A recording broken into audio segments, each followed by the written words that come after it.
Bonjour, M. Bouchard. Mon nom est Jerry. Nous sommes de la même génération. On ne se connaît pas personnellement. Par contre, votre voix m'est très familière. Je connais bien votre voix.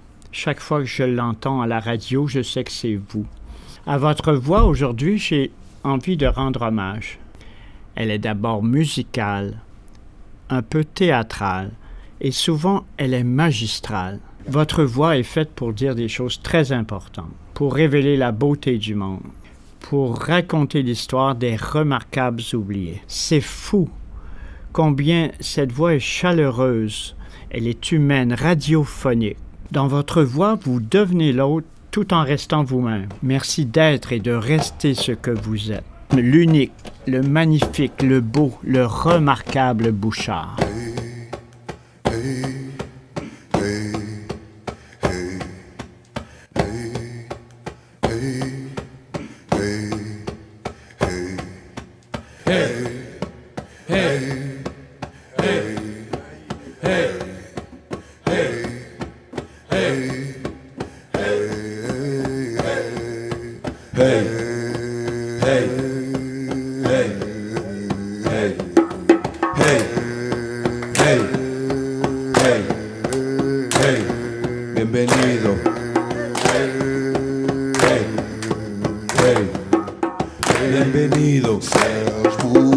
Bienvenido. Bienvenido. Bienvenido. Bienvenido. Bienvenido. Bienvenido. Bienvenido. Bienvenido. Bienvenido. Bienvenido. Bienvenido. Bienvenido. Bienvenido. Bienvenido. Bienvenido. Bienvenido. Bienvenido. Estamos aquí. Bienvenido. Bienvenido. Bienvenido. Bienvenido. Bienvenido. Bienvenido. Bienvenido.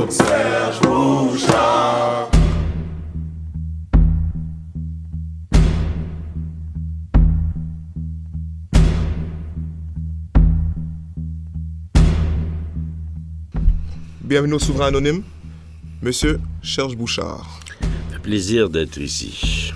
Monsieur, cela fait un grand honneur, que dis-je? Cela me rend palpitant d'émotion de vous avoir avec nous aujourd'hui. Vous savez, on a beaucoup regardé dernièrement, en préparation à cette rencontre, les conférences que vous avez faites pour les peuples autochtones. On a regardé certaines de vos émissions de radio. On a écouté certaines de vos émissions Les Remarquables, les Oubliés. Ah oui. Ouais. Et, waouh, quel homme! Quel homme! Quel homme! C'est 70 ans de travail, c'est tout. Quand j'étais plus jeune, j'en avais moins fait. J'ai 70 ans, j'en ai plus fait. J'ai fait des choses qui m'ont passionné, qui m'ont vraiment passionné, comme Les Remarquables, les Oubliés. Puis j'ai tellement aimé ça, faire ça. J'étais comme un enfant. Avec le micro, avec raconter l'histoire de ces personnages oubliés. Et j'ai beaucoup aimé ce que j'ai fait, oui, à la radio, beaucoup. C'est une passion pour moi. Vous êtes anthropologue, écrivain, conférencier, romancier et un grand ami du peuple rieur, les Inuits, ne pas confondre avec les Inuits. On est à jour, hein? Le peuple rieur, ça fait 3 semaines seulement. C'est mon dernier livre avec Marie-Christine Lévesque, qui est ma blonde, en passant, co-auteur, mais c'est aussi ma femme. Et c'est un testament, 50 ans d'amitié avec le peuple Innu, que j'ai connu en 1969. Imaginez, 1969, ça fait très longtemps. Ouais, c'est vraiment une amitié qui part de longtemps. Et oui, j'avais 20 ans. Wow. Et ils m'ont montré 1000 choses, ils m'ont changé, ils m'ont appris des choses sur le territoire, sur la nature, sur l'humain, sur l'humanité. Puis tu sais, c'était pas en Thaïlande, là, c'était à 1000 km de Montréal, c'était au Québec, puis les Québécois connaissent rien là, de cette réalité culturelle extraordinaire. Ces gens-là, ils m'ont montré leur langue, leur mémoire, leurs valeurs, leur vision du monde. J'ai été changé à jamais. Ça a été un choc pour moi. Puis là, j'écris 50 ans plus tard mon testament en disant c'est un demi-siècle d'amitié et continuez votre combat. Parce que le combat des Premières Nations au Canada, c'est un combat qui doit être continué. Parce que on revient de loin. Vous, depuis que vous êtes jeune, on vous l'avait entendu dire, vous, quand vous regardez les films de cowboy, parce que vous avez beaucoup aimé les films de cowboy, vous preniez souvent pour les peaux rouges. Toujours. Tout le temps. Toujours. Je prenais dans les vieux films, là, je suis assez vieux, puis c'était des films souvent en noir et blanc. C'était John Wayne, puis John Wayne, il tuait les Indiens, il tombait comme des mouches, puis moi j'étais en maudit, puis je me disais, c'est pas possible, si les Indiens pouvaient avoir une autre stratégie, puis gagner contre John Wayne. Mais ça a pris des années avant que les films américains montrent des Indiens avec plus de compassion, des Indiens, tu sais, comme ils dansent avec les loups. Là, tu comprends qu'ils dansent avec les loups, tu comprends que, tu sais, les Indiens sont en train de se faire fourrer, là. Puis ils essaient de se défendre, puis c'est une grande tragédie. Vous savez, l'histoire des Indiens d'Amérique, c'est une des plus grandes tragédies de l'histoire de l'humanité. Ils ont vraiment, vraiment été écrasés par les États-Unis, par le Mexique, par les Espagnols. Puis le Canada, avec ses politiques. Le Canada a eu des politiques épouvantables pour les faire disparaître. Ils sont encore là aujourd'hui. Alors, ils méritent toute notre sympathie puis notre complicité. Tu sais. Vous savez, quand je vous écoute parler, je peux entendre la passion dans votre voix. Parce que je sais que vous, à l'âge de 20 ans, quand tous les jeunes pensaient à partir aux États-Unis, en Europe, pour faire le grand voyage, il y en a même qui pensent aller sur la Lune. Vous, c'est le Nord que vous pensez. C'est le Nord. Ben, en fait, je l'ai dit souvent, moi, je suis un enfant de Pointe-aux-Trembles, Montréal-Est. Alors, on connaissait rien d'autre que Pointe-aux-Trembles, Montréal-Est. Tu sais, dans ce temps-là, qui n'est pas si loin que ça, là, quand même. Mais en 1950, nous, les enfants, c'est pas comme aujourd'hui. Là, on prenait pas l'avion, on s'en allait pas à gauche, on s'en allait pas à droite. On était dans notre quartier, puis on restait dans notre quartier. C'était ça la vie. Mais notre quartier, c'était les raffineries de pétrole. Là. C'était pas... c'était pas rien pour t'envoyer en l'air. Là. Quoique c'était beau, il y avait le fleuve, il y avait toutes sortes de choses, mais je rêvais, moi, de nature sauvage. C'était la nature sauvage, le Nord et les populations du Nord. Et surtout rêver de réparation. Et oui, exactement. Parce que moi, des fois, j'y pense, et puis on a des ponts, on a des rues, et puis c'est John A. McDonald, Amherst, mais c'est carrément avoir le boulevard Hitler au milieu de Montréal, si on y pense. Je l'ai dit souvent. J'essaie de me faire des amis, mais je suis content de voir qu'on est amis sur ce sujet-là. Mais c'est difficile, hein? C'est difficile. Ça fait des années que je voudrais qu'on... Je le dis en public, je l'ai écrit, qu'on change la rue à Amherst. Parce qu'Amherst, c'est un psychopathe d'Indien. C'est un Indian killer. Il voulait tuer les Indiens. Tous les Indiens. Puis on a une rue à Montréal. C'est pas normal. Montréal qui était au Hochelaga avant. Oui, c'est ça. Puis Johnny McDonald, c'est malheureux, mais c'est pas un bonhomme. Mais pourtant, c'est un père de la Confédération. On l'a ses 10 piastres. Il a sa face, puis tout ça. Mais c'était pas... Tu veux pas l'avoir comme ami, Johnny McDonald. Bon. C'était un raciste. Il voyait un Canada où il y aurait pas de Noirs, où il y aurait pas d'Indiens, où il y aurait même pas de francophones, où il n'y aurait pas, évidemment, de Chinois, il n'y aurait pas personne, juste des Britanniques. C'était son projet, ça. Moi, ça ne me tente pas, comme Canadien, de le célébrer. Ça ne me tente pas du tout de le célébrer. C'est pas mon avenir. Ça fait 50 ans que vous êtes ami avec le peuple rieur. Les Inuits. À ne pas confondre avec les Inuits.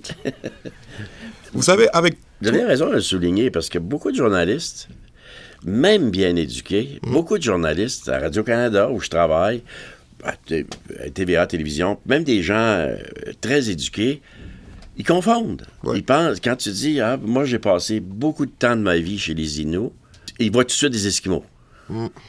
C'est pas des Inuits, les Inuits. En fait, sans vous mentir, j'ai pensé ça aussi avant que je vous écoute. Moi, dans ma tête, c'est Inuit, c'est juste 2 lettres qu'on a enlevées, que tout le monde pensait. En général, le monde qui n'a pas essayé. Mais pas dire que c'est vrai que ça se ressemble beaucoup. Inuit. Mais c'est quand même un hasard. C'est 2 langues complètement différentes qui ne se ressemblent pas du tout. Un, au singulier, c'est un Esquimau, là. On appelle un Inuk. 2 Inuits, au pluriel. Et ils parlent d'Inuktitut. Puis ça, c'est les anciens Esquimaux. Un Innu, c'est un Indien, c'est pas un Esquimau. Un Innu, 2 Inuits. Et ça, c'est des anciens montagnais qui sont des Algonquins, qui sont les cousins de M. Paulson. C'est la même, c'est des langues qui se ressemblent énormément. tu reconnais les mots, là, tu sais, Chakaigan pour lac, puis tu vas au lac Simon en Abitibi, c'est Shemo Chakaigan. T'as Chakaigan chez les Inuits, tu vois la langue, c'est pareil. C'est des Indiens. Chicoutimi, tout ça. Est-ce que c'est des dérivés de... C'est carrément de l'algonquin. OK. Il y a beaucoup, il restait beaucoup d'algonquin. Chicoutimi, là où l'eau, tu sais, on les connaît, le sens, là où l'eau arrête d'être profonde. OK. C'est ça que ça veut dire, Chicoutimi. Piquagami, ça c'est le lac Saint-Jean. Abitibi, ça veut dire la ligne de partage des... Mais on a plein des noms comme ça. Hein? Abitibi, Témiscamingue, Témiscamingue, lac profond. Mais vous avez des choses extraordinaires en Amérique du Nord qu'on devrait tous savoir. Chicago. Ah ouais?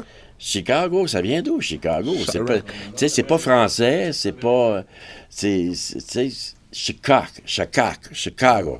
Si on demande à des enfants aujourd'hui, là, ce matin, on va à Natashquan, puis on dit aux enfants de l'école, tu vas montrer une moufette, là. Ils vont tous dire Chicago. Ah ouais? Chicago, c'est la moufette. Oui, ça veut dire moufette. I'm from Moufette. Moufette. Donc, dans le port de Chicago, ils devraient mettre une grosse moufette sculptée, là. Wow. Mais qui c'est ça en Amérique du Nord? Nous sommes des... on parle des toponymes. Toronto. Oh. Ça, c'est de l'Iroquois. C'est pas de l'algonquin. OK. L'Iroquois, c'est différent. Il y a des langues différentes. L'Iroquois, l'algonquin, l'Esquimau, l'Inuktitut, c'est 3 langues différentes. Toronto, ça veut dire piège à poisson. Ah ouais. En Iroquois. Piège à poisson. Ottawa. Ça, je me suis dit que c'était quelque chose. Ouais, ça, c'est de l'algonquin. Ça veut dire les marchands. C'était un endroit commercial qui était en train de fleurir. C'est ça. Vous savez, pour revenir un peu, vous savez, vos 50 ans d'amitié, vos conférences, vos émissions de radio qu'on a réussi à écouter, puis que certains autres souverains qui n'ont pas pu être là avec nous aujourd'hui nous ont parlé de vous aussi. Les personnes plus vieux, parce que moi j'ai 24 ans, le monde plus vieux qui se rappelle de vous depuis leur temps de jeunesse, ils vous parlent souvent de votre voix, de la façon dont vous mettez de la puissance derrière les mots. Et vous savez, c'est en écoutant votre voix, finalement, en ayant l'honneur d'écouter votre voix, que basé sur qu'est-ce qu'on a entendu, qu'est-ce que vous nous avez dit, et sur... En préparation à la rencontre d'aujourd'hui, on a fait une chanson, une vidéo, qu'on va vous présenter aujourd'hui. J'avais un ami, c'est un rappeur, un artiste, il s'appelle Emrical. Il n'est pas en prison, il est dehors. Et il est venu au Souverain. S'il vous plaît, si Steve pourrait mettre la vidéo. Incroyable.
Away I saw from my knees, but my feet are anchored deep in the land of the free.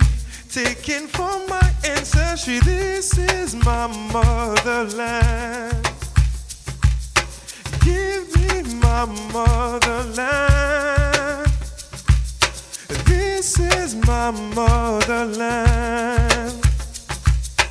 Give me my motherland.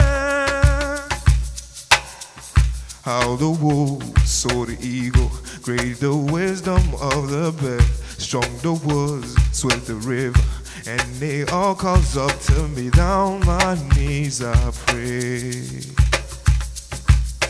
beg to the fallen,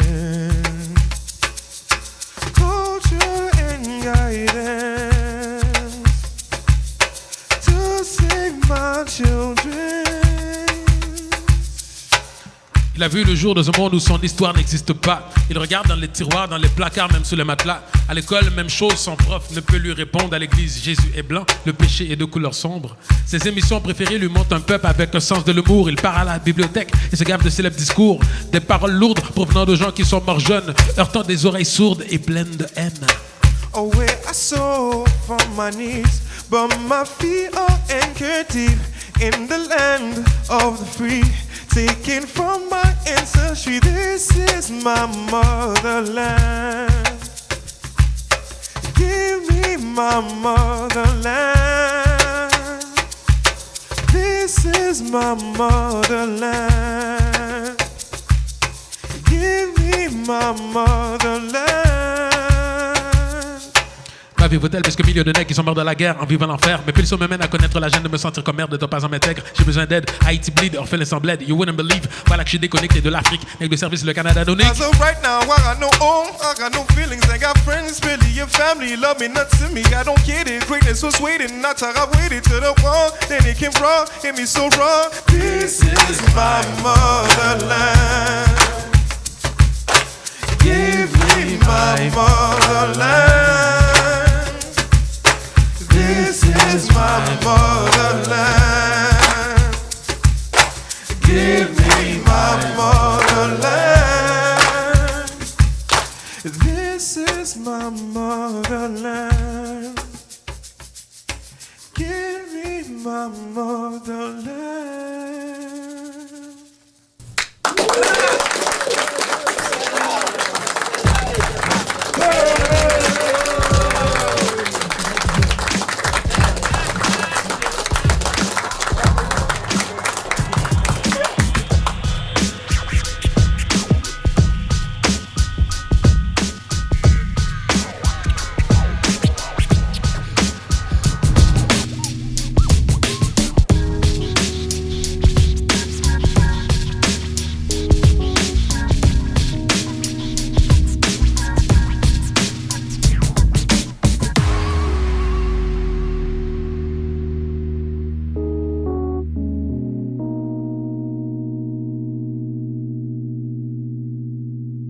Merci beaucoup, c'est impressionnant, mais Merci. quel talent.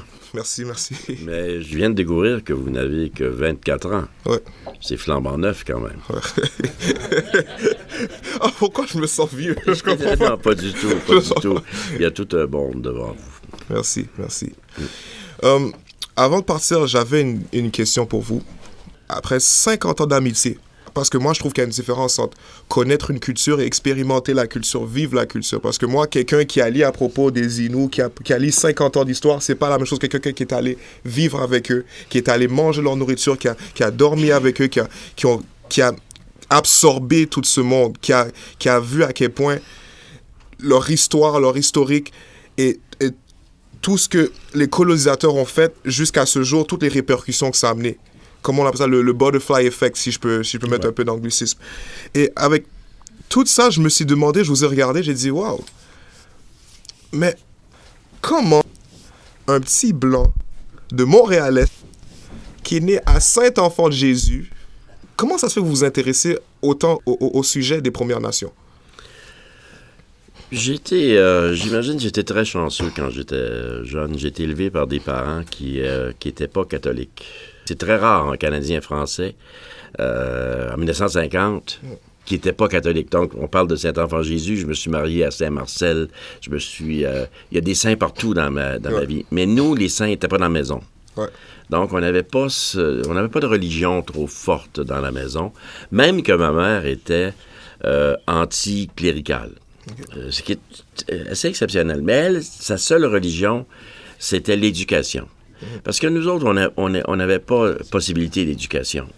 T'es dans l'est de la ville, là. Ça, l'est de la ville, c'était les ouvriers, les travailleurs. Tu vas à l'école pour être un travailleur. C'est pas les grandes carrières, c'est pas... On n'attend pas grand-chose de toi. Tu vas chauffer un troc. D'ailleurs, je viens d'un monde de chauffeurs de troc. Tous mes oncles chauffaient des gros camions, ils venaient à la maison.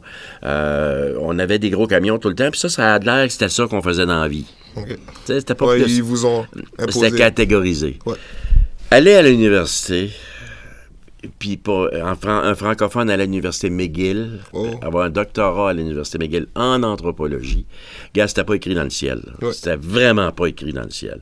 Si je l'ai fait, c'est à cause de beaucoup de mes parents qui m'ont encouragé, qui ont cru. Ils ont cru. C'est assez niaiseux de dire ça, mais c'est à cause de mes parents qui avaient l'esprit ouvert puis qui croyaient.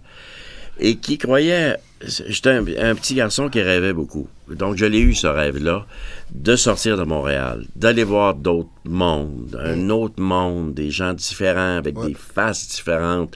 Et puis, quand je suis arrivé chez les Inuits, j'ai vu, là, c'était des gens des petits territoires, c'était des nomades. Moi, quand je suis arrivé, en 69, les nomades, ils venaient tout juste d'avoir des maisons. Là. Il n'y avait pas de maison avant. Ouais. Donc, ils venaient du bois. Puis ça paraissait. Tu regardais, là. Et je les admirais tellement. Il y a beaucoup d'admiration, beaucoup d'amour. Donc, amour de l'autre, admirer l'autre. Les cultures, là, quand ça se rencontre, nous, les êtres humains, on est fait pour se transformer. Ouais. On est fait pour apprendre. Ouais. On s'enrichit des autres, tout le temps. Tu sais, t'as beau dire, t'es le produit de tout ce que t'as rencontré, de tout ce que les autres t'ont donné. Je répète souvent, les Indiens m'ont donné, les Inuits m'ont donné, les Inuits, les Algonquiens en général, les Premières Nations, ils m'ont donné un sens de la vie que j'avais pas quand j'étais petit. Ouais. Donc, ça m'a changé à tout jamais. Ben, vous avez raison sur un point, c'est que je me suis rentré dans une sorte de solitude, parce que mes amis m'ont pas toujours compris. Ouais, c'est ça que je me serais dit. Non, mes amis m'ont pas toujours compris. Vous êtes sûrement entouré de d'autres Canadiens, Français, catholiques. Qui se demandaient, je fais là. Ouais. Tu s'en vas où? Ouais. Pourquoi tu s'en vas dans le bois? En plus, dans le Nord, d'un bébites, des épinettes noires, puis tout ça. Puis j'avais la passion de l'épinette noire, j'avais la passion de la... Mais il faut dire aussi que c'était tellement beau, tu sais, de voir, vous le voyez dans le peuple hier, là, je l'écris, là, tu sais, j'ai rencontré des personnes que j'oublierai jamais, qui étaient plus importantes que le député, plus importantes que le premier ministre, plus riches, ben on n'entendra jamais parler. Ouais. Mais pour le reste de ma vie, comme anthropologue, j'ai essayé de mettre de la lumière sur des gens inconnus. Qui ont vécu des vies extraordinaires, puis qui sont pas des vies, tu dirais, là, juste parfaites, là, tu sais. Ils ont vécu... Nous sommes tous des histoires de vie. Ouais. Chacun de nous avons une vie. Et quand on va être mort, on va être mort. Quand on va être fini, tu sais. Moi, je suis rendu plus proche que vous, mais je suis rendu, puis je vais y aller, puis je vais partir. Au moment de partir, ben, je me dirais, je vais-tu pouvoir dire j'ai vécu? J'ai vécu. Ouais. Et ça nous appartient à nous tous. Alors, j'ai eu la passion de l'autre, moi, quand j'étais jeune. Je voulais avoir l'autre. Dans une société qui est en train de vraiment commencer à bouger sur le soi-même, comme on voit aujourd'hui, tout le monde ils ont tous des téléphones pour se connecter au monde, mais la caméra est tournée vers eux-mêmes. Vers eux-mêmes. Ouais. Tandis que là, on est en train de parler d'aller à l'autre, même avec un téléphone. Et c'est le défi des sociétés pour l'avenir, hein, sur Terre. Tu sais, le Québec qui réfléchit, c'est une société où on est 8 millions. Mais on a ensemble à bâtir quelque chose. Ouais. Et ça va être un échange de vision du monde, de langue maternelle. Ça va être un échange. Puis on va construire quelque chose, si je suis espérant, de très beau. Mais il faut arrêter de... Tu sais, moi, mes amis, ils voulaient avoir des diplômes, ils voulaient s'acheter, ils voulaient s'acheter un bungalow à 25 ans, 30 ans. Ils voulaient... Tu sais, c'était tout... Ouais. Moi, j'ai décidé quand j'étais jeune, j'ai décidé que ma vie serait libre. Et je suis resté libre toute ma vie. C'est une de mes plus grandes fiertés. C'est une belle chose. Merci, Serge Bouchard. Alors, pour résumer ce que vous avez dit, c'est en une phrase très simple, faut moins de murailles, plus de ponts. Oui. Merci, Serge Bouchard, et merci pour tout. Merci pour l'invitation.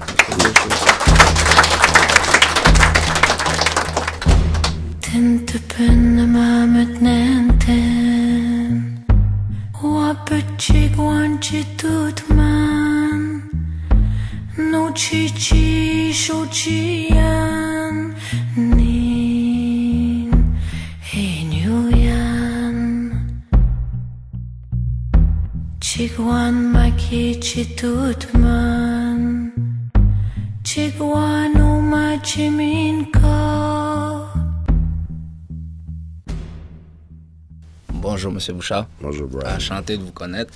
Oui. Après avoir entendu parler de vous pendant plusieurs rencontres, votre voix est imprégnante. Fait que ça fait plaisir de l'avoir à côté de proche de soi. Ma voix, je sais pas où ça s'est développé. Probablement, je pourrais dire comme Leonard Cohen, I was born like this with a golden voice. Mais en même temps, je sais pas. Mais j'ai fumé pendant 50 ans 2 paquets de cigarettes par jour. Ouais. Puis, ça a baissé ma voix. mais ça l'a bien aidé parce que Oui. c'est une voix porteuse. Oui. Moi, je suis d'origine vénézuélienne. Oui. Chez moi, on a beaucoup de nations autochtones. Oui. Environ plus de 34 nations autochtones qui vivent en Amazonie selon les transitions ancestrales. Chez moi, ça n'existe pas, les réserves.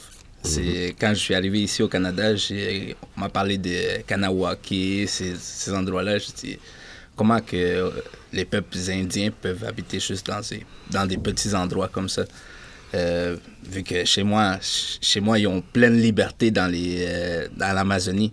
Tant et aussi longtemps que l'Amazonie ne sera pas objet de l'avidité d'un développeur ou des entrepreneurs ou des... Chez moi, au Venezuela, on a des lois pour protéger l'Amazonie. Il y a d'autres places au Brésil, c'est pas la même chose. C'est pas la même chose. C'est désolant parce que c'est un des premiers poumons du monde. On apprend beaucoup à travers les nations autochtones, les traditions, les remèdes ancestraux qui utilisent les remèdes naturels. C'est quelque chose qui, quand j'étais en Amazonie, qui m'a très bien aidé.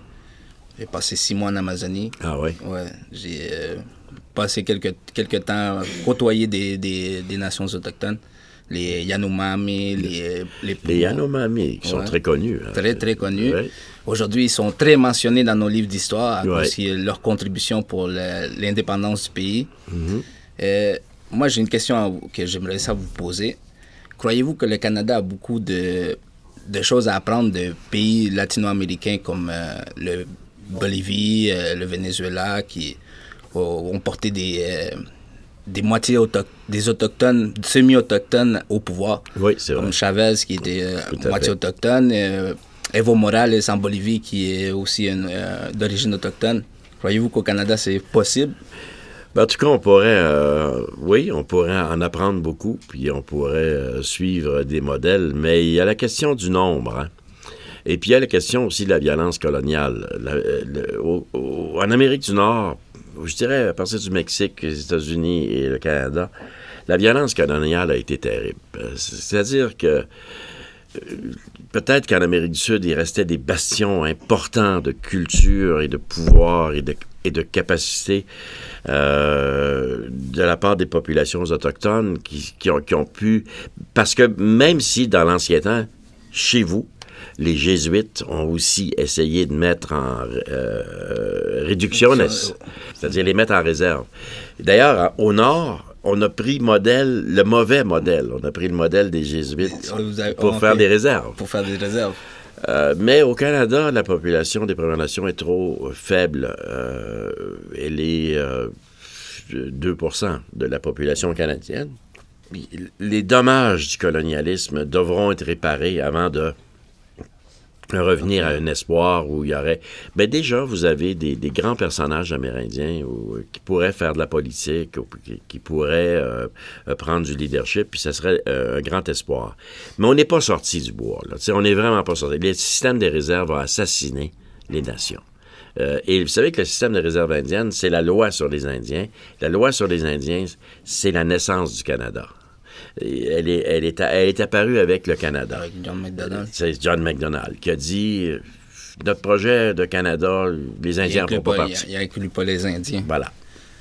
Tandis que s'ils étaient plus nombreux, s'ils avaient été plus nombreux, ou j'en sais rien, mais les Canadiens, je dirais, les Canadiens anglais, au départ, ne voulaient pas de diversité culturelle.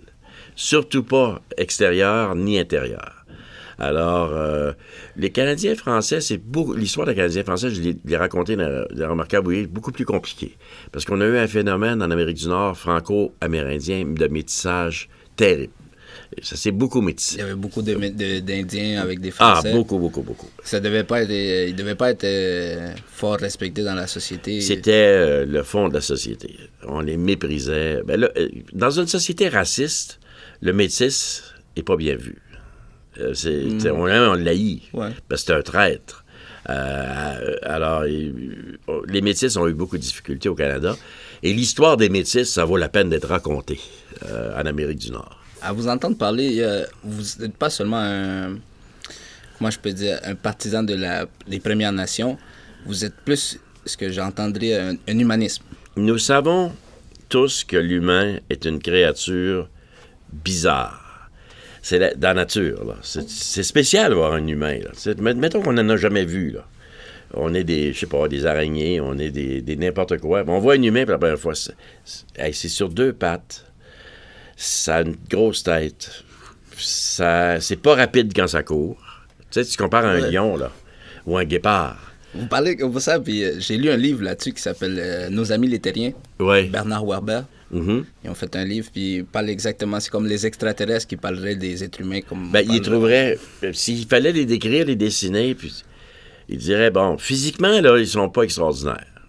Tu sais, un aigle, c'est beau, hein? Un aigle, c'est beau. Une baleine, c'est beau. Les animaux sont beaux. Un humain tout nu, c'est moyen. Mettons que la nature n'a pas été là-dedans, là, plus qu'il faut. La force de l'humain, c'est dans sa tête. La connaissance. Et c'est la connaissance, c'est la culture. L'humain peut être très dangereux. C'est une créature très dangereuse parce qu'il a une tête. Tu sais, un loup, là, il mange le chevreuil. Il va pas aller s'excuser après, là. Il va dire, excusez-moi, je mange le chevreuil. Mais non, le loup, il mange le chevreuil. Mais un humain se pose toujours la question, est-ce que j'ai bien fait, est-ce que j'ai mal fait? Et je peux faire le mal absolument. Puis je peux en faire un maudit. Puis l'histoire montre qu'un humain, ça peut être picassant, très dangereux. Très dangereux. Mais ça peut être transcendant, extraordinaire. C'est la plus belle chose par sa tête, par l'amour, par la conscience, par la volonté. La volonté de faire le bien, c'est la plus belle chose qu'il y a sur Terre, c'est sûr. Donc, c'est le côté extraordinaire de l'humain qu'il faut travailler. Et dans le côté extraordinaire de l'humain, il y a toujours ressorti dans ses échanges avec l'autre. L'être humain, c'est une machine à rencontrer l'autre, à apprendre de l'autre. Donc, c'est pas vrai qu'on est unilingue, on est polyglotte. Un humain, normalement, est polyglotte. Dans l'ancien temps, là, les gens parlaient plusieurs langues. Ben oui. Parce que les villages, tout était différent. Le français, c'était la langue de la bourgeoisie. De l'aristocrate. Tandis que même mes propres ancêtres, moi, les bouchards, il y en a qui ont pogné le bois, là, qui sont partis dans le bois, là. Ils ont dû rencontrer 6 ou 7 nations autochtones. Ils parlaient les langues. Ils apprenaient les langues. Ils parlaient anglais, ils parlaient espagnol, ils parlaient algonquin, ils parlaient sioux. Bon. Puis il n'était pas d'éducation. Il n'a pas été à l'école. Donc, un humain normal, c'est un humain qui est en relation avec les autres, qui découvre les autres, qui s'enrichit des autres. Et pour l'avenir de l'humanité, c'est ça qu'il faut qu'on fasse. C'est ça qu'il faut qu'on fasse entre nous. Et pour apprécier l'autre, ben c'est un peu l'histoire de ma vie quand j'étais plus petit, quand j'étais plus jeune, quand j'étais arrivé dans le Nord. Je les ai trouvés beaux, je les ai trouvés intéressants, je les ai trouvés l'histoire intéressante, la mémoire intéressante, la relation à la nature était extraordinaire, leur territoire était extraordinaire. Alors, si on veut s'intéresser à une Première Nation d'Amazonie, mais il faut aimer l'Amazone, il faut aimer ses cultures, il faut aimer ses gens, il faut aimer ses visages, il faut aimer leur souffrance aussi à travers l'histoire. Parce que dans le cas des Premières Nations du Canada, si tu vas à Yellowknife, si tu vas à Whitehorse, Nord-Ontario, les Algonquins en général, à Anishinaabe, la souffrance. Ils ont souffert. L'histoire a été dure. Non, vous parliez de Amherst tantôt, qui a été on peut dire, un vrai trou de cul. Oui. Et c'était un psychopathe, comme vous l'avez dit, un tueur d'Indiens. Ça fait beaucoup. Avant quand je vivais à Montréal, je passais par la rue Amherst, je savais pas c'était qui. Oui, c'est ça. Une journée, j'ai lu dans le journal que Amherst c'était un trou de cul, puis aujourd'hui, je le déteste. Parce que, c'est un grand débat actuellement, là, les racistes. Est-ce qu'on doit conserver la mémoire des racistes? Aux États-Unis, c'est un maudit gros débat, là. T'as tout le sud des États-Unis. Tu sais, c'est pas drôle, le drapeau des sudistes, il peut être beau, il peut être la croix des confédérés. Tu vois ces trocs, là, tu dis, bon, OK. Jusqu'au jour où tu t'aperçois que c'est quand même un symbole raciste, au même titre que la croix nazie. T'es pas ou t'es contre, là, tu sais. Moi, qui suis un humaniste, j'ai pris le parti de l'humain, de la bonté de l'humain puis de la capacité de l'humain. Ben, c'est impossible. Je peux pas. Je peux plus voir je peux plus voir ce drapeau-là. Le symbole en tant que tel est... Le symbole, c'est ça. Le symbole de très, très grands racistes. On a oublié, tu sais, le général Lee puis tout ça. Mais tu sais, les autres, ils se battaient pour l'esclavage et pour l'ancien régime du sud des États-Unis, qui était tragique. Parce que, vous savez, le racisme, c'est pas une joke, là. C'est pas une farce. Tu peux y aller là-dedans. Mais quand tu fais un pas dans la haine, il va être suivi de la haine, qui va être suivi de la haine. Et tu vas commencer à faire un classement de ceux que tu haïs un peu, ceux que tu haïs beaucoup, ceux que tu haïs assez pour que leur mort ne te fasse même pas ni chaud ni froid. Qui veut vivre dans cet enfer? Merci. C'est un très... La parole de sage ne se compare à rien.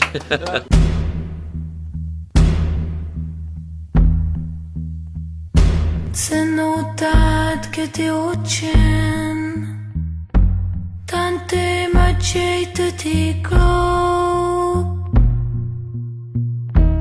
lai la lai lai la lai la la lai la lai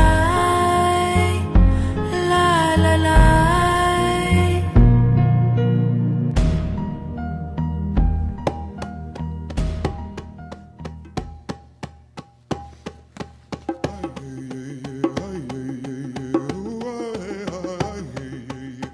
Nos ancêtres ont perdu la terre. Ils n'ont pas fait la guerre. Faut que ça bouge. Reste debout. Reste fier. Montané, Malécite, Mohawk, patriarche, matriarche. Tous ensemble, on marche, on marche. On prend des frappes, ils se foutent de nos gueules. Je ne veux pas des œils pour œil. On finira tous aveugles. Les heureux ont en date, nation crie, ils ont perdu la terre, ils l'ont repris. L'Ascapi, Atikamek, Micmac, au nom de la paix, ils roulent un zigzag. Liberta, liberta, quel rêve fantastique. Qu'est-ce que ça changerait si on vous pardonnait? Qu'est-ce que ça changerait si vous ne changez pas? Les Inuits sont encore en colère. Le futur est beau et plein de mystères.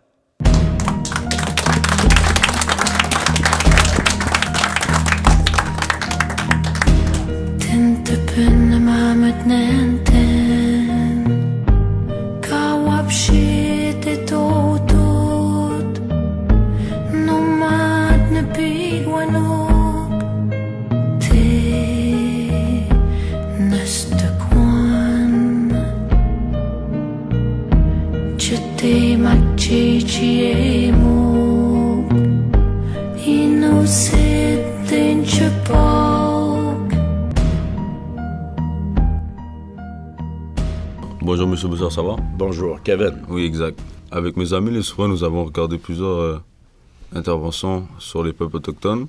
Et si tous les Québécois écoutaient attentivement comme nous on l'a fait, on se dirait que beaucoup de personnes changeraient leur perception sur les vrais souverains d'Amérique. Si tous les Québécois, si tous les Canadiens, si tous les Nord-Américains connaissaient l'histoire, l'histoire des Premières Nations, mais c'est l'histoire d'à peu près tout le monde aussi. L'histoire des autres. L'histoire des Premières Nations, c'est l'histoire... Ça pourrait être l'histoire des Noirs américains. Exact. Ça pourrait être l'histoire de bien des gens. On serait meilleur si on le savait. C'est sûr, je l'ai entendu souvent. Sauf que pourquoi? J'ai pas de réponse. Pourquoi ils savent pas? Pourquoi après 50 ans? Puis on a la télévision, on a la radio, on a Internet... Ben, peut-être que les gens s'intéressent à autre chose, ils regardent autre chose. Puis pendant que tu regardes autre chose, ben, tu regardes pas ça. Quand tu regardes ailleurs, tu regardes pas ça. Donc, il faut pas qu'on soit tous pareils. On sera jamais tous pareils. Il faut s'aimer. dans nos différences. Exact, ouais, c'est vrai. Et ça, l'humanité a eu un problème énorme avec ça. C'est pas normal, là, de regarder l'autre, tu dis, regarde, tu me ressembles pas, donc... Je veux pas te parler. Je veux pas te parler, puis je veux rien savoir de toi. Exact. Je veux pas savoir de ta culture. Ben, savoir quelque chose de quelqu'un, c'est déjà le respecter, puis c'est déjà l'aimer, puis c'est déjà s'ouvrir, puis c'est déjà... Tu sais, donne-toi une chance avec quelqu'un. Donne-y au moins 24 heures. Surtout avec soi-même, se donner une chance à soi-même. Puis ça revient à se donner une chance à soi-même. Exact, c'est vrai. Exactement. Aussi, vous... À 14 ans, vous voulez devenir anthropologue, c'est bien ça? C'est un accident. J'ai vu un livre. Okay. J'ai vu un livre dans une bibliothèque. J'ai regardé, je trouvais ça passionnant, je trouvais ça intéressant. C'était justement sur des peuples africains. Ah, OK. Wow! Il y a du monde qui font ça, qui pensent ça, qui vivent ça. Et j'ai développé tout de suite le goût. J'aimerais ça faire ça, moi. J'aimerais ça m'intéresser à l'histoire et à la culture des autres. Puis je suis devenu anthropologue. J'aurais pu devenir autre chose parce que mes rêves, oh mon Dieu, j'aurais voulu... mon père chauffait un gros troc, mes oncles chauffaient un gros troc. Moi, j'aimais les trocs, fait que je voulais devenir troqueur. Mais mon père m'avait dit, jamais tu vas toucher à ça. Regarde même pas le troc. Je veux que tu ailles à l'école. Va à l'école. J'aurais voulu être gardien de but des Red Wings de Détroit. C'est ça, on aurait tout voulu être une star. Avec le salaire qui vient avec. Avec le salaire qui vient avec. Mais non, j'aimais l'uniforme de Détroit, j'aimais... c'est dans l'ancien temps, là. Moi je suis vieux, là. Je vous parle de l'ancien temps. Les Red Wings de Détroit, là, c'était une grande équipe. Je voulais devenir des choses. Je voulais devenir un Indien. Ouais, aussi. J'aurais préféré être un Indien. Vous n'avez pas de sang indien? Vous n'avez pas d'antécédents indiens? Pas ce que je sache. Non? Dans l'âme. Je le suis. Okay. Dans l'âme. Dans le corps, je sais pas. Okay. Dans le fond, c'est ça qui vous a fait trouver, comment dire, votre voix, dans le fond. C'est ça? Oui.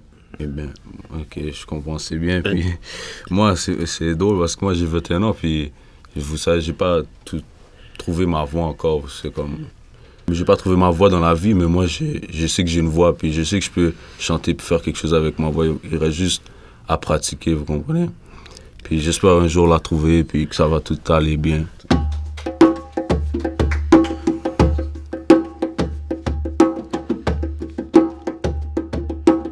Bienvenido. Je me réveille, je pense juste à faire de la musique. J'écoute ces rappeurs, ils disent juste des bêtises. Je me demande quoi faire pour trouver ma voix. Dieu garde-moi fort pour découvrir ma foi. À chaque fois c'est la même histoire, un frère à terre, une famille en pleurs, l'énésie dans nos verres. Ma mère m'a toujours dit, reste confiant, laisse personne te dire que tu peux pas atteindre ton but. Trop de choses se passent dans ma tête, ça devient farfelu. Une fois que j'ai trop bu, je reste à l'affût. Je me cherche une issue, je tannée comme pile dessus. Tu penses que ta femme est heureuse, mais tu te trompes, G. Elle est tannée de voir son mari rentrer tard le soir. Elle a besoin d'affection, mais j'ai besoin de gloire. J'ai rencontré le diable, elle était en legging tard le soir. Notre relation est compliquée, sans le vouloir, je t'attends de blesser ma bien-aimée. Notre relation est compliquée, et sans le vouloir, je t'attends de blesser ma bien-aimée. Yeah. Notre relation est compliquée, et sans le vouloir, je t'attends de blesser ma bien-aimée. Yeah. Notre relation est compliquée, et sans le vouloir, je t'attends de blesser ma bien-aimée. Yeah.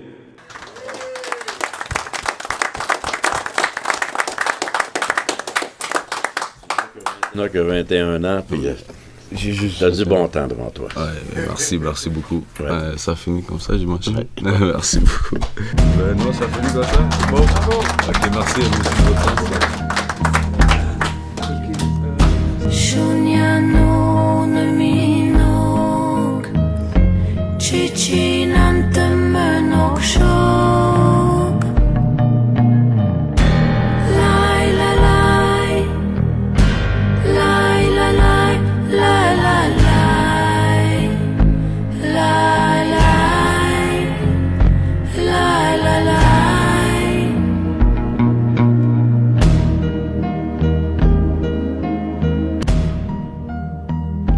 Bonjour. Bonjour. Mon nom est Brandon. Bonjour Brandon. Enchanté, je suis content de t'accueillir ici avec nous aujourd'hui. L'être humain est fait de plusieurs types. Il y en a tellement qu'on ne peut le compter. Nous sommes aujourd'hui dans un monde immonde. Depuis plusieurs siècles, Dieu donna l'intelligence à l'homme de parler, d'écrire, de survivre. L'homme a comme devoir d'apprendre à son prochain comment écrire, comment parler, apprendre l'histoire. Mais malheureusement, c'est pas tout le monde qui a eu la même chance, si on peut appeler ça une chance. Aujourd'hui, notre cause chez les souverains est de dénoncer l'injustice et même l'escroquerie que les Amérindiens ont subi et qui subissent encore en ce moment. Je suis ici devant toi parce que j'ai vu tes reportages encore une fois, que j'ai trouvé très très intéressants. Puis ça m'a appris beaucoup, puis je t'en remercie encore une fois. Pour de vrai, j'en ai connu beaucoup, moi, d'Amérindiens ici à Bordeaux. Puis j'ai ici mon ami Wayne, que j'aime bien. Puis lui, c'est un bon gars. C'est un bon gars, c'est un artiste. Lui, il fait tout. Il est capable de dessiner tout. Il est capable de tout faire, de toutes sortes de choses. Puis j'ai appris comment on est supposé d'être redevable à ces peuples riches par leurs différences. J'ai envie de dire aux Premières Nations du Canada, défendez-vous, défendez-vous, défendez-vous, je suis avec vous.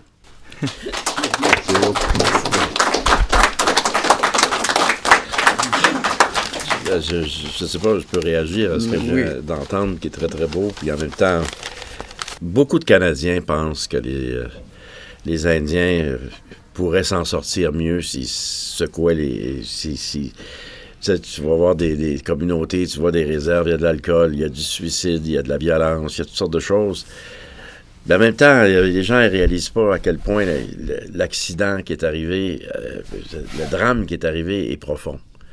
Des communautés qui ont été dépossédées.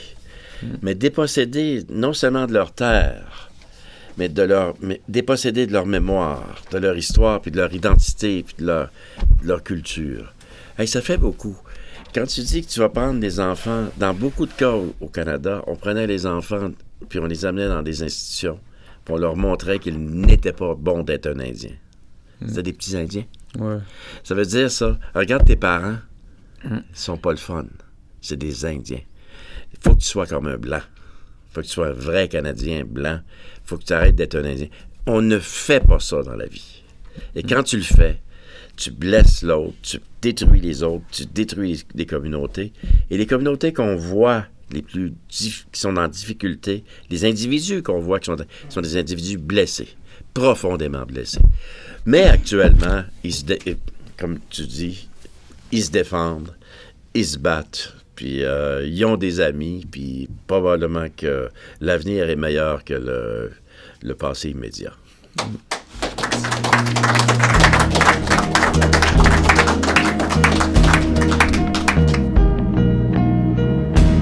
Nomad pigonum te sinu, nomad pigonum te nyono, chiguan ma kiechi tutman, ma chachi petwi te moon, lai la lai, lai la lai, lai lai lai, lai lai.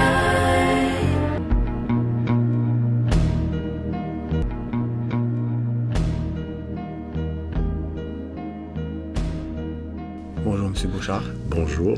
Je m'appelle Zil Abidine, qui veut dire en arabe le plus beau des esclaves de Dieu. Le plus beau des esclaves de Dieu. Mais aujourd'hui, devant toi, je ne me sens pas esclave. Et j'aimerais ça parler de quelque chose d'important, c'est le pardon. Le pardon. Parce que moi, je viens d'un pays qui a subi la guerre civile pendant des années. J'ai grandi dans la guerre civile, tout ça. J'ai vu j'étais témoin de qu'est-ce qu'ils ont fait, comme les horreurs et tout ça, qu'est-ce qu'ils ont bu. Et il y en a du monde, qu'est-ce qu'ils ont subi, des innocents qui étaient morts, des femmes, des enfants, plein de choses. Des femmes, des enfants, des vieux. Et Mohamed, en même temps, il m'a demandé est-ce que moi, comme je pourrais pardonner ces gens-là.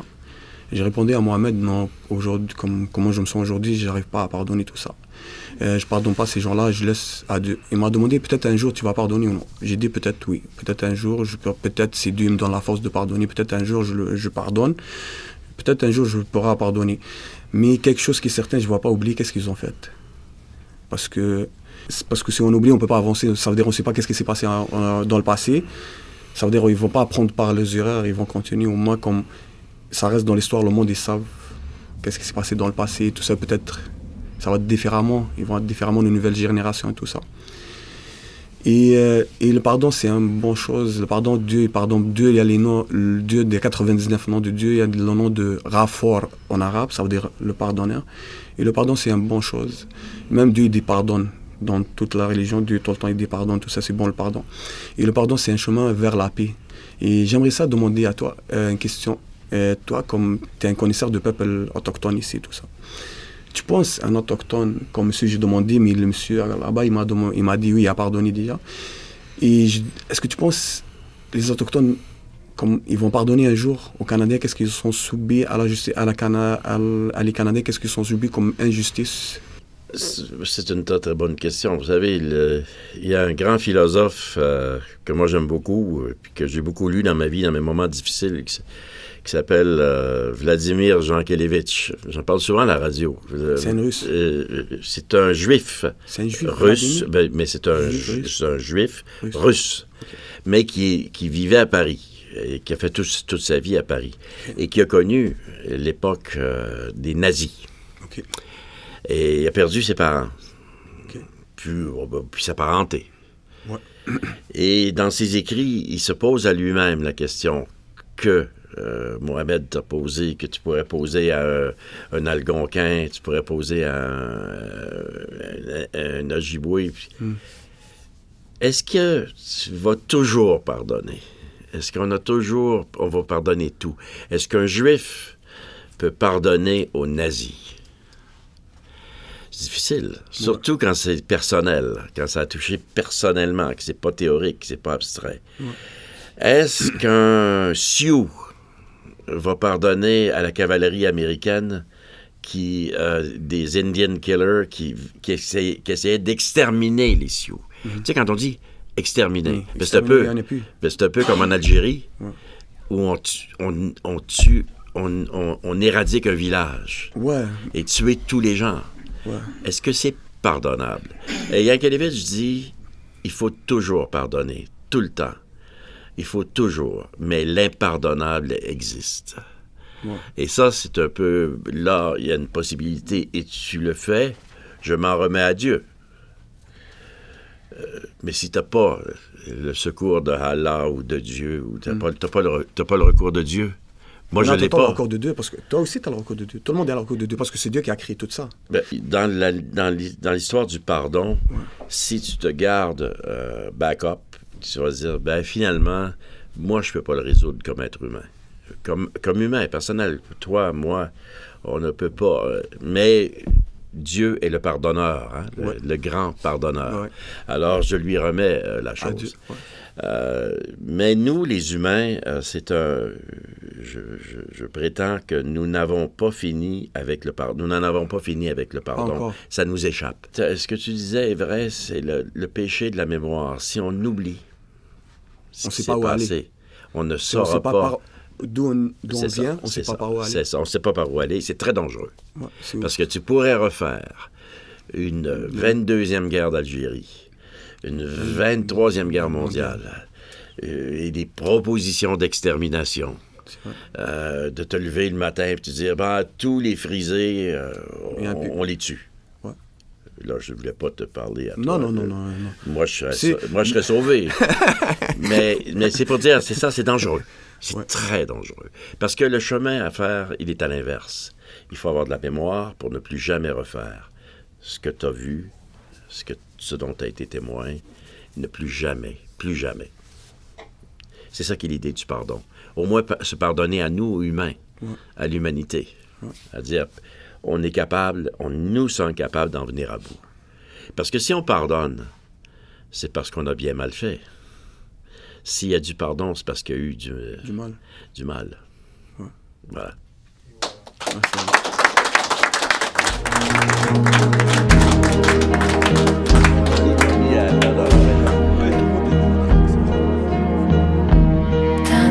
macete teyan, tante macete tigo, cenotat que te ochen, tante macete tigo. Lai la lai, lai la lai, lai lai lai, lai lai. Bonjour et bienvenue à vous, M. Serge Bouchard. Merci. Comment Merci à allez-vous? tous de m'avoir invité. Ça va très très bien. Premièrement, juste en vous regardant, vous êtes quelqu'un qui dégage beaucoup de sagesse, beaucoup d'énergie positive. Je vous remercie. Ça fait plaisir à entendre. Moi, je m'appelle Mohamed. Je suis un Québécois d'origine arabe. Mon père est libanais et ma mère est marocaine. J'ai commencé à lire les premières pages de votre livre, Les yeux tristes de mon camion. Et je sens déjà que je vais plonger dans une époque que les jeunes dans la vingtaine comme moi, ils peuvent pas connaître. C'est vrai. Moi et vous, on partage dans ce livre, au moins dans les premières pages, une affection pour le camion. Mon père est camionneur. Il a eu son moment de gloire dans son domaine. J'ai évidemment fait des tours avec lui, des voyages avec lui. J'ai conduit ou dirigé le camion plutôt. Et ça m'a toujours fasciné. Bon.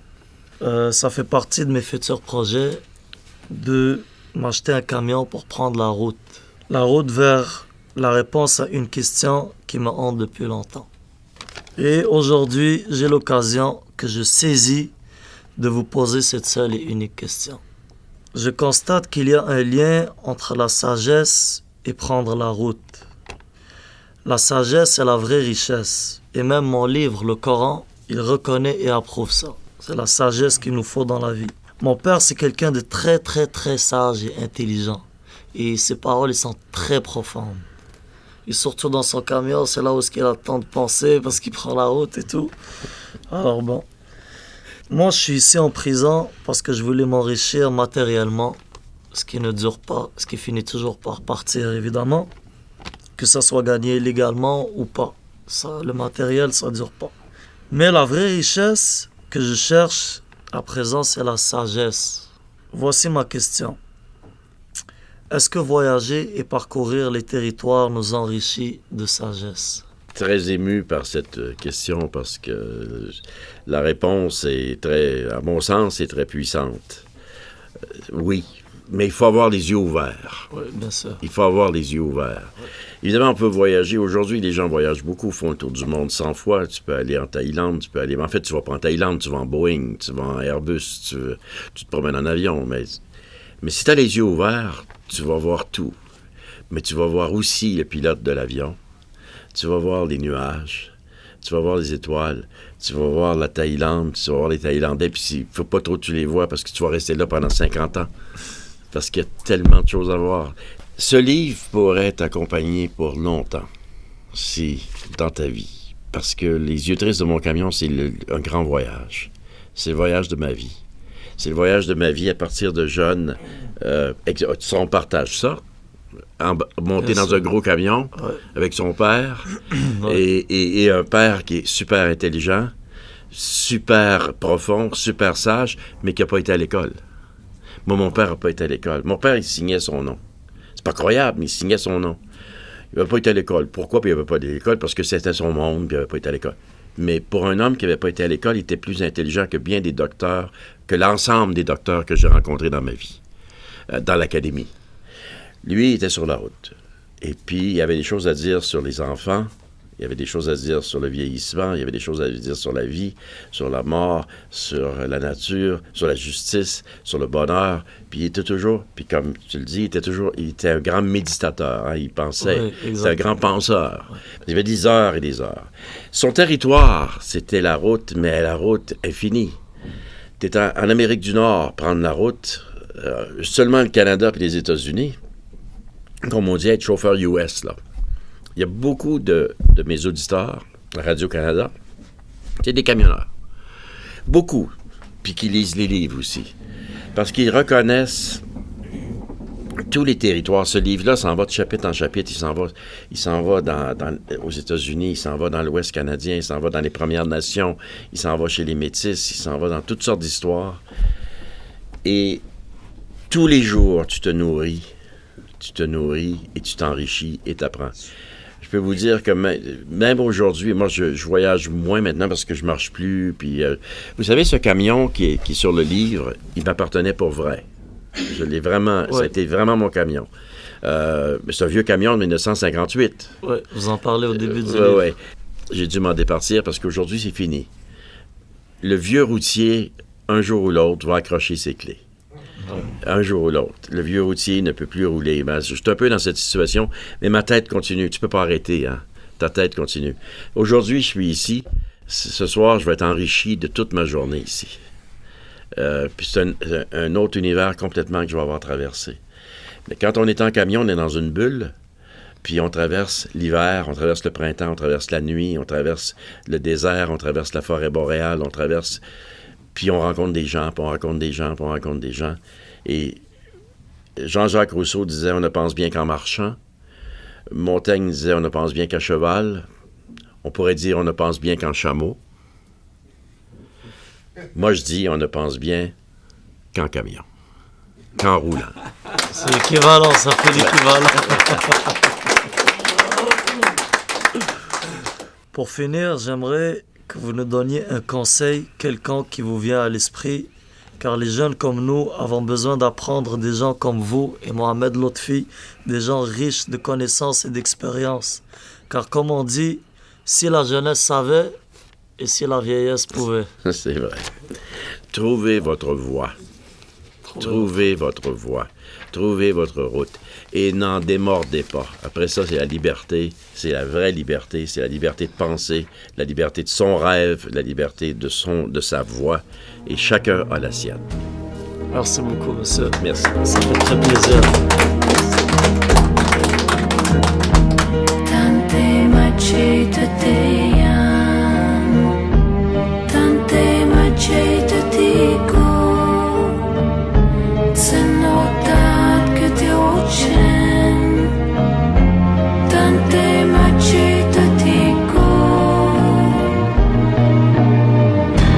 lai la lai, lai la lai, lai lai lai,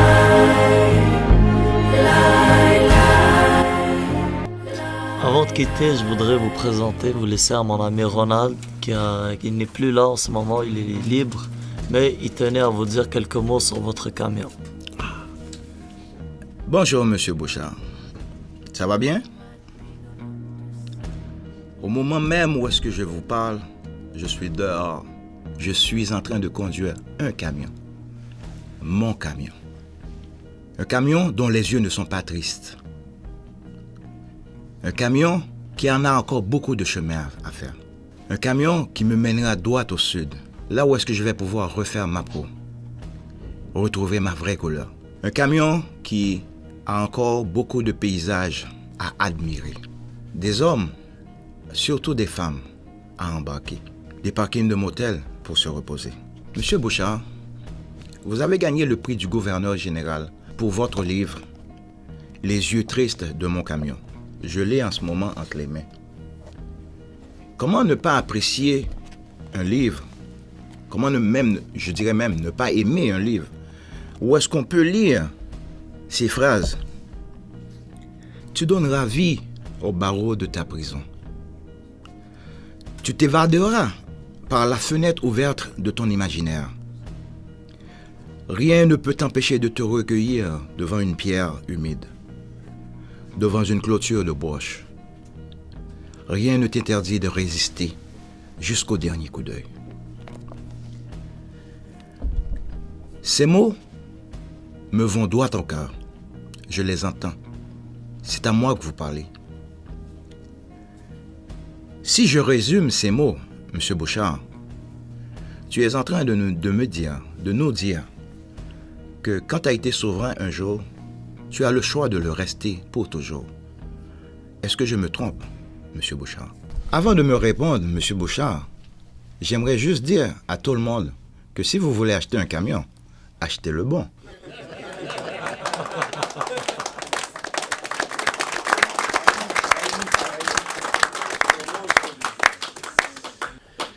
À Ronald, je peux répondre. Il me pose une question. Tout ce qu'il dit est vrai, absolument vrai. Et c'est beaucoup trop d'émotions pour moi. J'ai de l'air, tu sais, le sage, quand quelqu'un est supposé être sage, il est calme.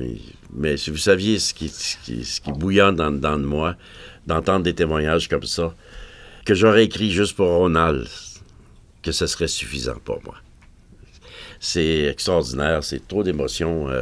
Ne m'amenez plus ici.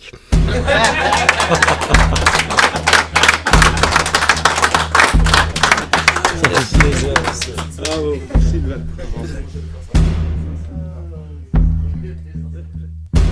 Tintapen mamet nenten Wapachig wanchi tutman No chichi shochian Nin Hinyuyan.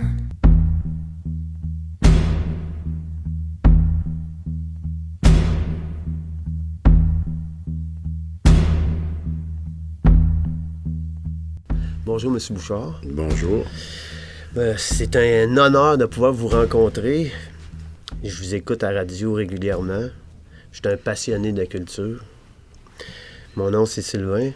Je viens de l'Abitibi, de Val-d'Or. Comme vous disiez tout à l'heure, l'Abitibi, qui veut dire la séparation des eaux en algonquin.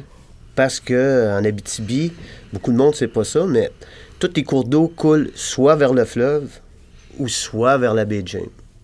Puis, j'aime beaucoup la culture autochtone. J'ai passé mon enfance dans une petite ville, je ne sais pas si vous connaissez ça, forestière, qui s'appelle Lebel-sur-Quévillon. Ben oui, je connais ça. Vous connaissez ça? Ben oui. J'ai passé de 0 à 11 ans, puis c'est là que j'ai côtoyé les cris, parce que c'est juste à côté de Washwanipi. Fait que moi, j'ai 50 ans. Fait que d'un début 70, Washwanipi n'avait pas d'école encore, fait que tous les Autochtones cris venaient à mon école, qui s'appelle l'école Taïga. Ah, c'est beau. À Lebel-sur-Quévillon, c'est tout à rapport avec la nature, parce que toutes les rues, c'est des noms d'arbres. Puis j'ai connu les cris, qui étaient quand même, au début des années 70, ils n'étaient pas aussi organisés qu'ils sont là.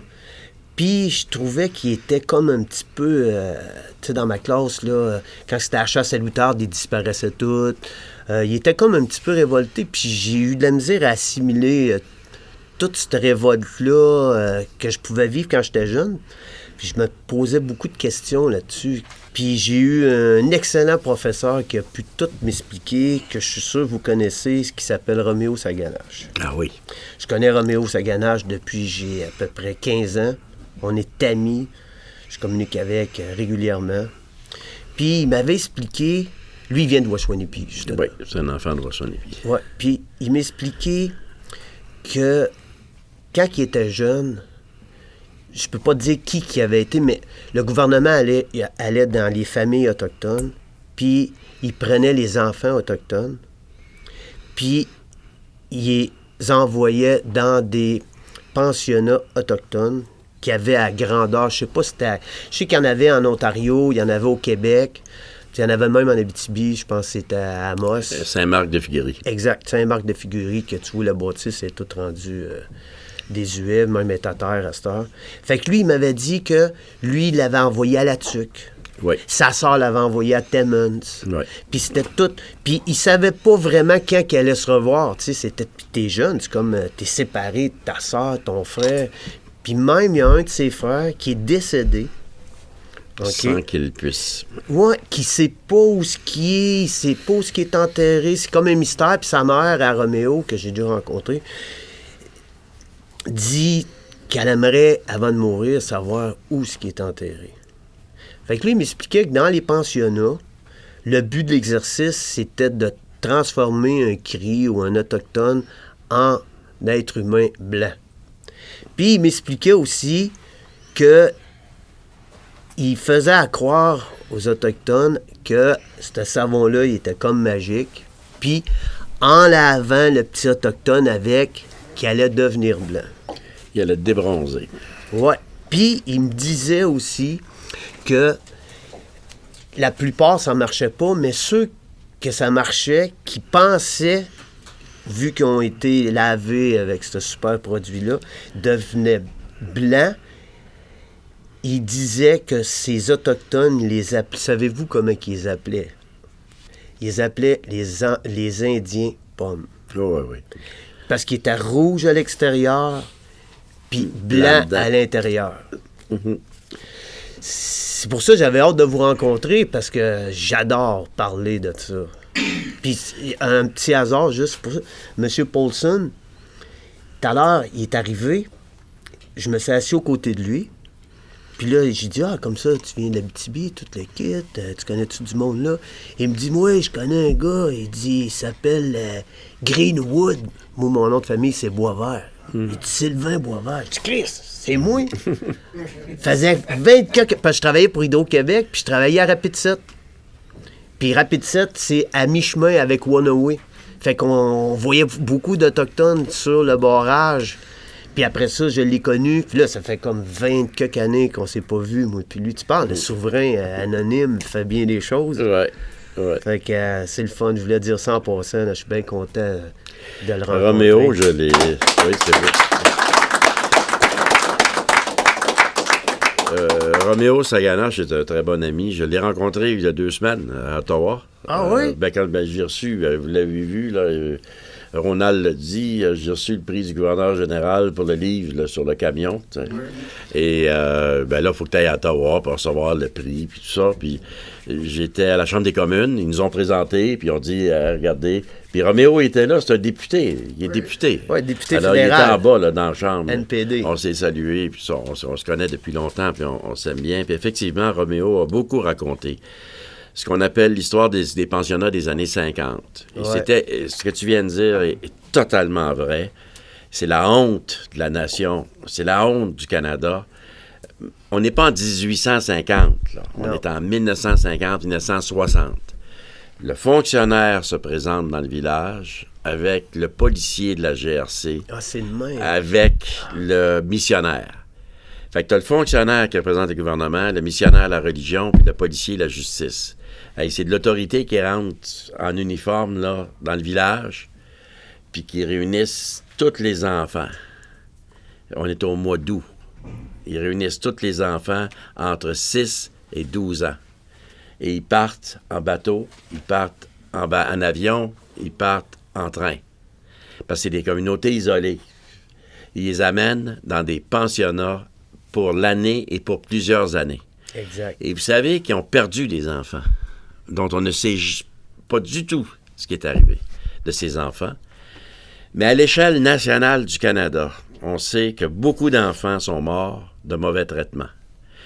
Dans les pensionnats, c'était pas le party. Non. Il y avait de la discipline. Ils les forçaient à se laver, ils leur coupaient les cheveux. Tu sais, c'est symbolique, là. Oui. Tu sais, t'arrives, là, c'est symbolique, là. Tu coupes tous les cheveux. Puis là, tu les mets tout en rangée, tu les habilles, tu leur fais prendre une douche par jour. Puis ils sont obligés de manger de la nourriture qu'ils appelaient de la nourriture de blanc. Ils leur expliquaient que la nourriture de bois, des sauvages, c'était pas bon pour leur santé. La nourriture de blanc. Fait qu'ils buvaient du lait, puis ils mangeaient de la viande hachée, puis ils mangeaient des biscuits. Toutes des affaires qui les écœuraient. Ça a tué du monde, ça. Ça a tué du monde physiquement. Ça a tué du monde psychologiquement. Et il y a beaucoup de colère actuellement chez les gens qui ont traversé les pensionnats. Il y a beaucoup de... Puis Roméo les a connus. Moi, j'ai eu des amis personnels qui sont morts aujourd'hui. C'est plusieurs générations qui ont été touchées parce que là, t'as le petit Indien, là, ce petit Indien-là, il est révolté, il y a des enfants, il y a un comportement spécial. C'est sur plusieurs générations, c'est ça. Ouais, c'est sur plusieurs générations. Puis on l'a encore aujourd'hui, l'effet de ça. Si tu veux expliquer l'alcool, la drogue, la violence, les gros taux de suicide, les emprisonnements, le nombre d'Autochtones en prison au Canada, c'est le plus gros taux. Tu peux pas le croire quand tu regardes ces statistiques. C'est incroyable. Mais tu viens pas au monde de même, là. C'est parce qu'il y a une colère, c'est parce qu'il y a un désespoir, parce qu'il y a une destruction. Et ça, c'est le fédéral qui a fait ça. Alors, je comprends quand le premier ministre prend un Kleenex puis se met à pleurer pour dire « pardon, excusez-nous ». Tu sais, on parlait de pardon tantôt. Il a dit pardon pour ces pensionnats-là. C'était la politique fédérale. On ne voulait pas que ces petits-là gardent leur culture. On voulait qu'ils deviennent comme tous les Canadiens. C'est quasiment presque un génocide qu'ils ont essayé de faire. Il y a un juge qui a dit, il y a une femme qui est juge qui a dit, ça a été un génocide culturel, planifié sur plusieurs générations, et c'est la première fois aujourd'hui qu'on back up, qu'on recule. C'est-à-dire que le gouvernement dit, OK, on va protéger les langues autochtones, on va avoir des systèmes d'éducation, mais est-ce qu'il est trop tard? Je ne sais pas. Ça finit en quelle année, ces pensionnats-là? Le dernier a fermé en 85, 1985. Quand même, c'est quelque chose. Il y en avait beaucoup au Québec. Il y en avait chez vous en Abitibi, La Tuque, Sept-Îles. Ça y allait par là. C'est incroyable. Oui, c'est incroyable. Dans l'Ouest canadien, entre 1900 et 1950, ça a été une immense tragédie.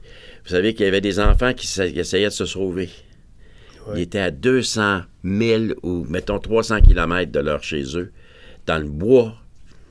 Ils mouraient. Ça doit être ceux-là qu'on n'a jamais Ils mouraient. Ils fuguaient. Ils fuguaient puis ils mouraient. Mais ils aimaient mieux se sauver que de rester au pensionnat. C'est tout dire. Hein? C'est un chapitre noir dans l'histoire du Canada. On peut quasiment plus rajouter rien là-dessus. Non, c'est ça. C'est incroyable. Ben, ça a été un plaisir. M. Bouchard. Merci. Plaisir, c'est tout pour nous autres. Chigwan maki chitutman Chigwanu machimin ka Tsenutad kete uchen Tante machi tutiklo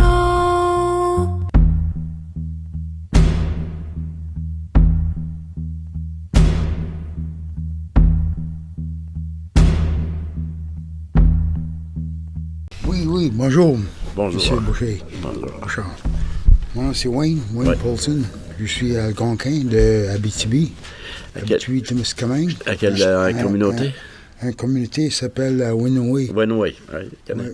Puis, ça fait longtemps que j'habite pas là. Aujourd'hui, j'habite avec des cris à Waskaganish. OK. Puis, c'est un plaisir de connaître. J'ai beaucoup compris ici aujourd'hui que on est tous des hommes internationaux, tu sais. Ouais. Puis j'ai beaucoup compris que, comme mon grand-père m'a dit avant qu'il décidait que je m'en fous, mon couleur, il m'a dit, tu sais, on est tous rouges dedans, on est tous des humains, tu sais.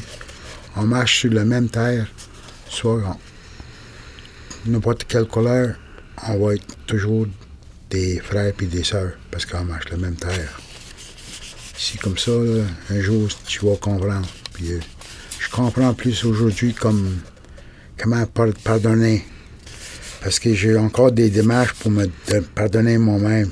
Parce que même mon grand-mère, avant qu'il ait décidé, il m'a dit que le plus beau cadeau que tu vas te donner toi-même, c'est te pardonner toi-même.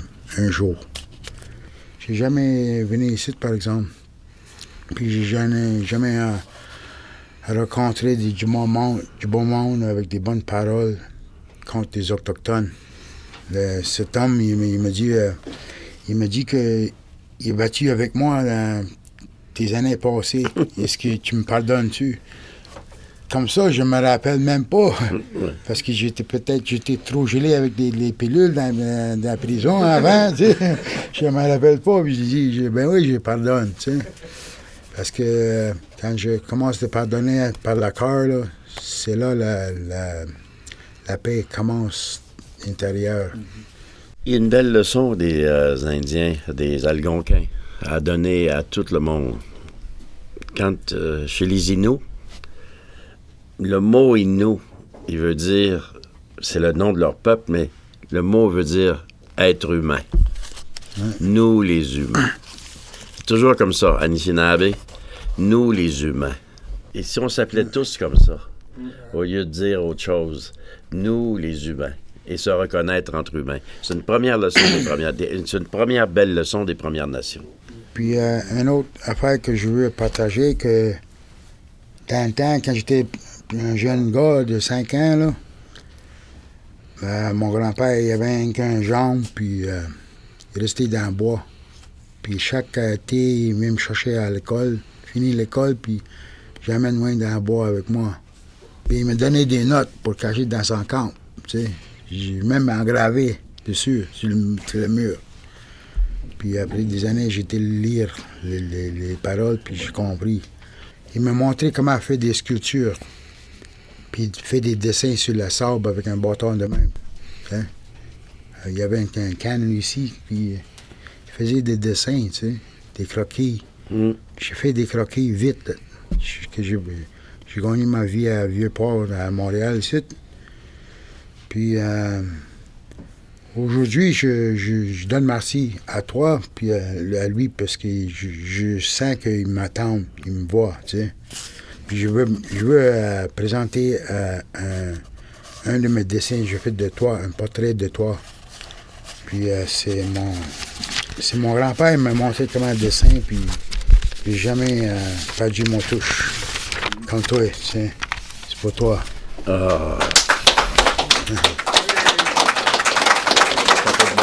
Pas ça. Vraiment bien. Magnifique. Merci. Bon retour, vous allez à Amos. Vous allez à Amos, hein? Oui. Bon retour.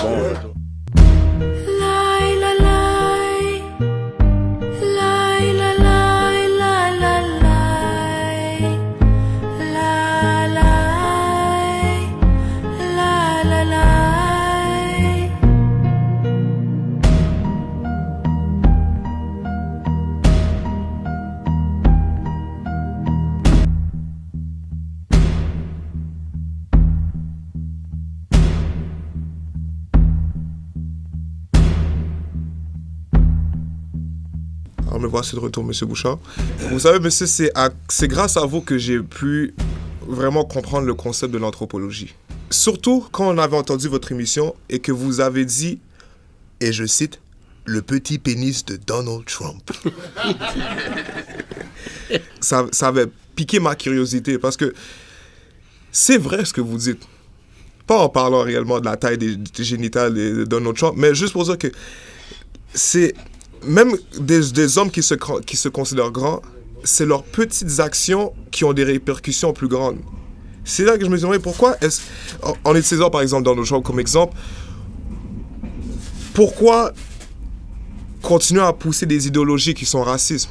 Pourquoi continuer à alimenter une guerre dans le Moyen-Orient qui aurait pu être évitée, ça fait des longues années, et maintenant tu viens de ramener un débat sur la table en reconnaissant un État et tous ces genres de choses. Et je me dis que c'est important, même si c'est pas des choses qu'on a envie de se rappeler, c'est des choses qui sont importantes de ne pas oublier. Parce que réellement, c'est de nos erreurs qu'on apprend. Et sans l'anthropologie, sans avoir de connaissances du passé, sans avoir justement la preuve de nos erreurs, on va jamais apprendre.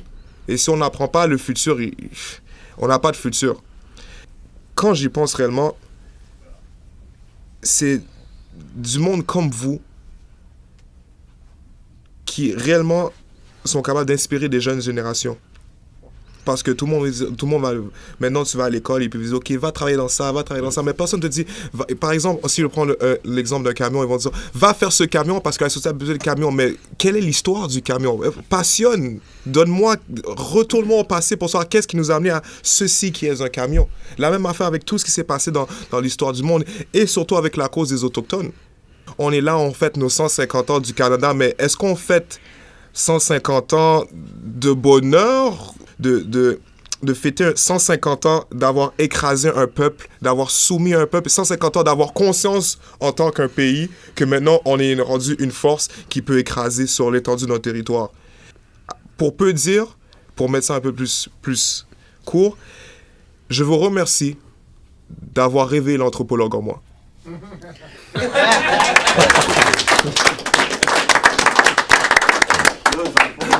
Et Et une chose aussi que vous avez mentionné que j'avais pas connu Gobino. Moi, j'avais jamais connu Gobino. C'est pour ceux qui savent pas c'est qui Gobino. Gobino, c'est un grand de ce monde qui est un aristocrate qui, selon lui, a une théorie selon laquelle il y a 3 races d'êtres humains. Ce qui, moi, je suis considéré personnellement parce qu'il dit que la race noire fait partie de la 3e espèce d'être humain. Je pense qu'elle est comme la classe plus ouvrière. Quand on lui demande à propos de certaines races comme les Amérindiens et autres choses, il dit que c'est seulement des rebuts de l'humanité. Nous, on a des problèmes d'économie, mais eux, ils avaient le troc. Nous, on a des problèmes l'environnement, le réchauffement de la planète, mais eux, ils étaient en harmonie avec la Terre. Eux, ils vivaient seulement de la chasse, de la cueillette, mais les animaux vivaient en pâturage, en harmonie avec eux. C'est tout ce genre de choses que je me dis que le monde, comme Gobino, comme Hammers, comme McDonald's, devrait tout simplement fermer leur gueule. Et disparaître. Exactement. Bravo!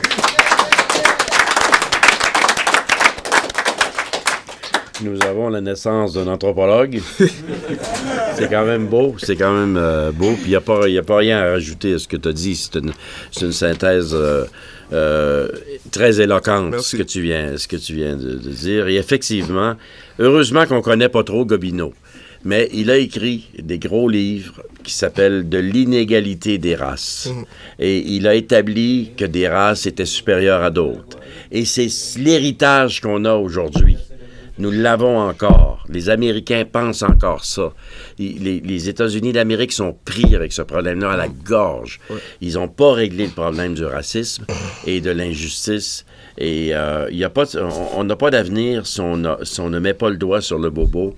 Le projet de société de l'humanité, c'est un projet d'égalité, c'est un projet de respect, puis c'est un projet de nos intelligences mises ensemble au service de tout le monde.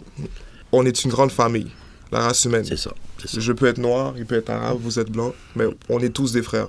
Et c'est cette mentalité-là qui vraiment donne sens aux mots « remarquables oubliés ». Que souvent, même quand on en pense, même Mohamed, il pensait aussi, il y a une grande relation avec « remarquables oubliés » et « souverains anonymes ». Oui. C'est comme si votre émission aurait pu être appelée « Les souverains anonymes » comme la nôtre aurait pu être « Les remarquables oubliés ». C'est ça. Et c'est là que je vois que vraiment, c'est en 2017 que moi, j'ai réussi à ouvrir les yeux et que je vois que maintenant, il y a du changement. Nous, la jeunesse, maintenant, je vois qu'on est les agents du changement. Il y a beaucoup plus de métissage dans le monde et c'est quelque chose que je vois qui est magnifique. Et je vous remercie d'avoir apporté ces pensées avec nous, les souverains, d'avoir partagé avec nous, de nous avoir donné vos connaissances. Et c'est avec grand honneur et grand plaisir, que dis-je, que, au nom de tous les souverains, Serge Bouchard, je vous proclame souverain. Anonyme! Souverain! Souverain anonyme. Merci beaucoup. Merci.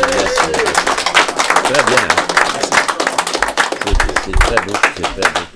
Il y a un mot magique qui a été prononcé, c'est le mot métissage. C'est ça l'avenir. Et jeunesse. Ouais. C'est vous qui allez le faire. Moi, c'est déjà terminé, puis je fais partie d'un monde qui est en train de disparaître. Et puis, on n'est pas fiers de tout ce qui a existé pour ma génération avec les guerres. Mais c'est aux jeunes. C'est la jeunesse qui va le faire. Puis ce que je viens d'entendre, mais ça me met de bonne humeur. Et avec des bons professeurs aussi. Oui. Il faut respecter les vieux. Oui.